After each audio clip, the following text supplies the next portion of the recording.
तो Android development के लिए अगर कोई बिगिनर लेवल पे स्टार्ट करना चाहता है, जो हमारे स्टूडेंट्स देख रहे हैं, तो क्या उनके पास एक पावरफुल मशीन होना ज़रूरी है और कोडिंग स्किल्स उनके स्ट्रॉन्ग होना ज़रूरी हैं या नहीं? कोडिंग स्किल्स तो ऑब्वियसली आपके स्ट्रॉन्ग होने ही चाहिए।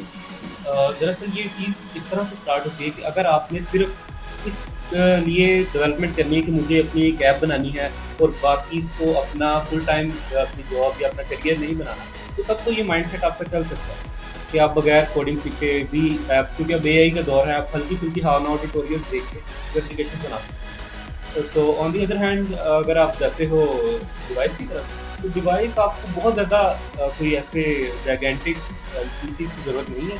आप सिंपल आपका अबव 8 जीबी रैम अगर हो, आपकी एसएसडी लगी हो, तो आप ईज़िली एंड्रॉयड डेवलपमेंट कर सकते जो ऐप्स पब्लिश होती हैं जैसे कि एंड्रॉयड की जो होती हैं वो आई थिंक प्ले स्टोर पे होती हैं और आईओएस की जो हैं वो ऐप स्टोर पे होती हैं, तो कौन ज़्यादा फिजिबल है? गूगल ज़्यादा फिजिबल है या एप्पल इस मामले में ज़्यादा फिजिबल है?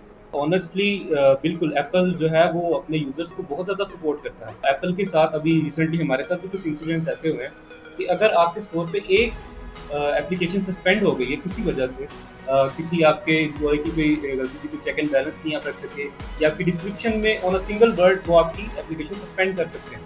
अगर आपको एक सस्पेंशन आ गई, उसके बाद अगर आपका न्यू अकाउंट है, तो आपकी सस्पेंशन की लाइन लगने लगी।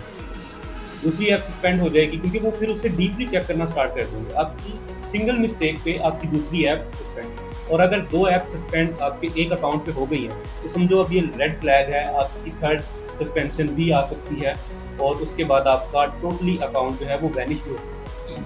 On the other hand Apple ऐसा बिल्कुल नहीं करता और होना भी ऐसे ही चाहिए। अगर आपकी ऐप में इश्यू है, वो हज़ार बार आपको ऐप को रिजेक्ट करेंगे। आप अपलोड करेंगे, वो रिजेक्ट कर देंगे, अगर वो ठीक नहीं है, वो ठीक होगी तो स्टोर पे जाएगी। लेकिन इस तरह का कोई नहीं है कि वो आपकी ऐप उड़ा देंगे, यानी स्टोर वो उड़ा अकाउंट देंगे। सस्पेंड नहीं करते या इस तरह का कोई सिनेरियो नहीं होता, नहीं, टेस्टिंग करवाएँ और 20 डेज़ के मामलात हैं। वो बहुत रेयर केसेज़ हैं और वो भी तब हैं जब आपने कुछ इल्लीगल परफ़ॉर्म किया। पहली बात तो वो जाने नहीं देंगे। अगर आपने कुछ कोडिंग वाइज़ कुछ टेक्निकली छुपा के चीज़ें रखी हैं, बाद में आप उसे रिमोट कॉन्फ़िग से इनेबल कर रहे हैं, कुछ डैम्पिंग चला रहे हैं या कुछ इल्लीगल एक्ट परफ़ॉर्म कर रहे हैं, तो तब तो ऑब्वियसली वो एक्शन लेंगे और उनको होना भी चाहिए।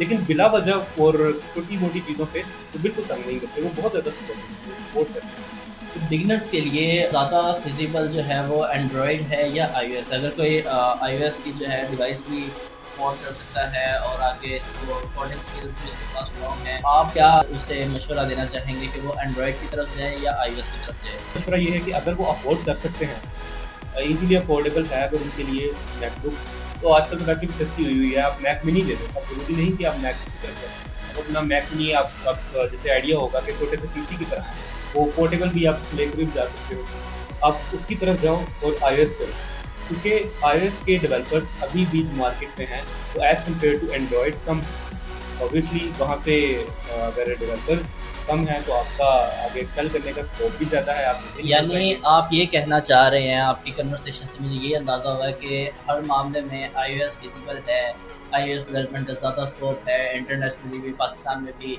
एंड्रॉयड डेवलपमेंट कुछ नहीं है, एंड्रॉयड डेवलपमेंट एक फ़िज़ूल कोडिंग बन चुकी हुई है, वो डेवलपर्स कुछ नहीं कर रहे और ना उनको जॉब्स मिल रही हैं। आईओएस के ऊपर आए हैं, आईओएस एक अच्छी चीज़ है, तो आपका पॉइंट ऑफ व्यू एंड्रॉयड के बारे में इतना क्यों है कि आप एंड्रॉयड को इतना डिग्रेड क्यों कर रहे हैं? मैं एंड्रॉइड को डिग्रेड बिल्कुल भी नहीं कर रहा। जैसे कि सबसे पहला मैं पॉइंट एक रेज़ करता हूँ कि आप अगर आज के दौर में एंड्रॉइड डेवलपमेंट कर रहे हो, तो आप कोटलिन में कर रहे होगे।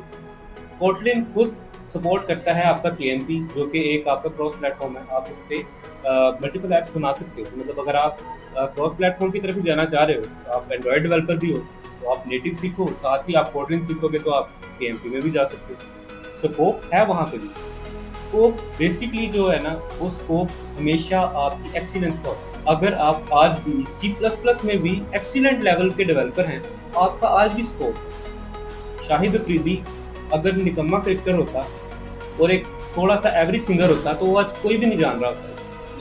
वो सिर्फ़ अच्छा क्रिकेटर है, तो उसको सब लोग जानते हैं। आपको हमेशा एक फ़ील्ड में एक्सपर्टीज़ हासिल करने की ज़रूरत होती है। ये नहीं कि आप फ़ील्ड अच्छी है, फ़ील्ड बुरी है। ये तो कंपैरिज़न वो है कि गूगल क्या प्रोवाइड कर रहा है आपको। ज़ाहिर-सी बात है, आप उसके लिए डेवलपमेंट कर रहे हो। एट द एंड वो ऐप गूगल के पास जानी है और यहाँ पे at the end app Apple के पास जानी है। तो ये हम कंपैरिजन